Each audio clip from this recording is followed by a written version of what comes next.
Assalamualaikum warahmatullahi wabarakatuh. Alhamdulillahirabbil alamin wassalatu wassalamu ala israfil anbiya wal mursalin wa ala alihi wa asbihi azmain amma ba'du. Video kali ini akan mengisahkan tentang kisah kelanjutan dari Nabi Adam alaihissalam setelah memakan buah kuldi. Allah menciptakan Adam dengan tujuan untuk menjadi khalifah di bumi, mengelola dan memakmurkan bumi agar menjadi ramai. Meskipun Adam dan Hawa diturunkan ke dunia setelah tobat mereka diterima oleh Allah. Ini merupakan pengalaman penting untuk menciptakan bayangan surga di dunia.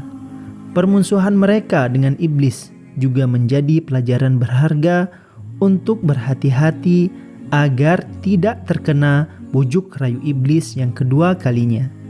Iblis akan selalu menghalangi manusia dari jalan menuju Allah dan bahkan menjadikannya setan, mengajak orang lain untuk durhaka kepada Allah. Allah menciptakan bumi dan segalanya di dalamnya jauh sebelum menciptakan Adam. Tujuan Allah menciptakan Adam adalah untuk menjadikannya penghuni bumi. Setelah diturunkan oleh Allah ke bumi, Adam dan Hawa berpisah dan berjalan mencari satu sama lain di tanah Hindustan dan Jeddah. Mereka berjalan tanpa henti, dan saat malam tiba, mereka mencari gua untuk beristirahat. Namun, Allah selalu melindungi mereka dari bahaya binatang buas, dan mereka menjalin hubungan persahabatan dengan binatang-binatang tersebut. Dengan penuh rindu dan cinta, Adam dan Hawa melintasi medan yang sulit sambil terus memohon ampun kepada Allah. Setelah 40 tahun lamanya berpisah, akhirnya Nabi Adam dan Hawa dipertemukan oleh Allah di Padang Arafah. Ini adalah pertemuan pertama mereka sejak diturunkan dari surga. Umat Islam yang sedang melaksanakan haji wajib melakukan wukuf untuk mengenang atau mengabadikan pertemuan tersebut. Ketika pertama bertemu, Nabi Adam dan Hawa sama-sama lupa dengan wajah satu sama lain. Nabi Adam penuh ragu ketika bertanya kepada wanita asing yang tidak lain adalah Siti Hawa. "Apakah kamu istriku, Siti Hawa?" Siti Hawa menjawab dengan pasti, "Ya, saya Siti Hawa." Mendengar jawaban itu, Nabi Adam merasa lega dan mendekati Siti Hawa. "Aku Adam, suamimu," ujarnya dengan penuh cinta. Kedua insan mulia itu lalu bersalaman dan berkumpul di bawah naungan Allah. Mereka berbicara tentang segala hal yang terjadi selama 40 tahun lamanya dan berdoa bersama untuk memohon ampun dan rahmat Allah. Pertemuan mereka menjadi momen bersejarah yang selalu diingat oleh umat manusia. Setelah mereka bertemu, mereka tinggal di bumi yang keadaannya berbeda dengan di surga. Jika di surga, segala kebutuhan telah tersedia, maka di bumi mereka harus bekerja keras agar segala kebutuhannya terpenuhi. Untuk memenuhi kebutuhan sehari-hari, Nabi Adam dan Siti Hawa bekerja sebagai petani dan peternak. Selain rajin bekerja, mereka rajin dan giat beribadah kepada Allah Subhanahu wa Ta'ala. Nabi Adam dan Siti Hawa selalu ingat akan kesalahan yang dilakukannya di surga, sehingga mereka selalu mendekatkan diri dengan banyak beribadah dan berdoa kepada Allah Subhanahu wa Ta'ala. Mereka hidup bahagia sebagai suami istri, apalagi setelah anak-anak mereka lahir.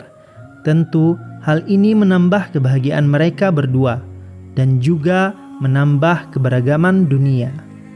Sungguh Allah Maha Bijaksana.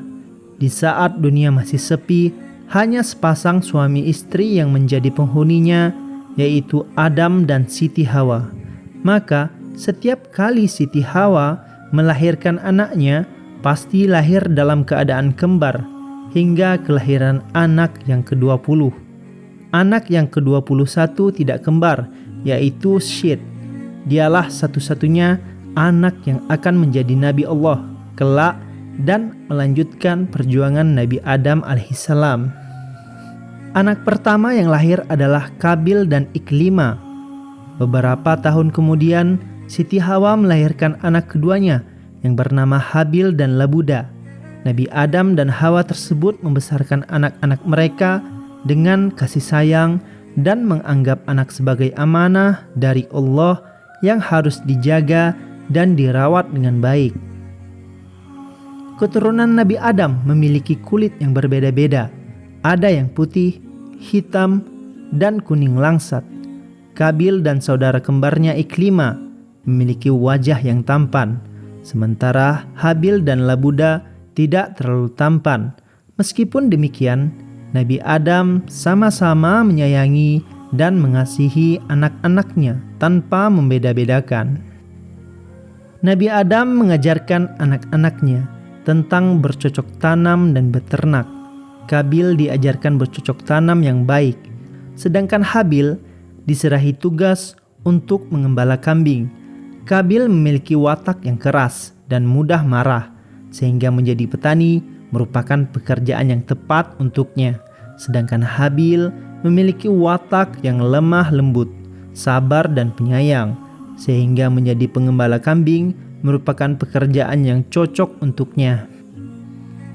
Habil melaksanakan tugasnya dengan baik dan bahkan sering berbicara dengan binatang peliharaannya seperti kerbau, biri-biri, dan ayam. Iklima dan Labuda ditugasi untuk memasak, mengasuh adik-adiknya, dan mengurus rumah tangga. Setiap hari, Siti Hawa memberikan pelajaran kepada putrinya mengenai tugas-tugas yang harus dikerjakan oleh seorang wanita. Nabi Adam juga mengenalkan Allah kepada anak-anaknya dan mengajarkan tentang ciptaannya. Nabi Adam memberitahu bahwa Allah menciptakan bulan dan bintang, dan bahwa semua makhluk termasuk manusia adalah ciptaan Allah Subhanahu wa taala. Mereka juga disuruh untuk mensyukuri nikmat yang telah diberikan oleh Allah dengan melaksanakan perintahnya dan menjauhi larangannya. Ketahuilah anak-anakku, yang menciptakan bulan dan bintang adalah Allah Subhanahu wa taala. Kita semua termasuk alam ini adalah ciptaan Allah. Kita dapat makan dan minum atas kekuasaan Allah. Semua binatang juga diberi rezeki oleh Allah. Coba kalian perhatikan bulan yang tergantung di langit itu. Cahayanya menyinari bumi, air mengaliri persawahan, penumbuhan benih menjadi tanaman seperti yang kita makan sekarang. Binatang ternak memakan rumput, kemudian ternak itu kita makan. Rezeki manusia telah ditentukan oleh Allah. Sebagai tanda syukurnya, kita wajib mensyukuri nikmat tersebut dengan cara melaksanakan perintah Allah dan menjauhi larangannya. Papar Nabi Adam sambil berjalan yang diiringi oleh anak-anaknya. Dengan segala hal itu dilakukan agar mereka dapat merenungi semua ciptaan Allah Subhanahu wa taala yang ada di sekitarnya.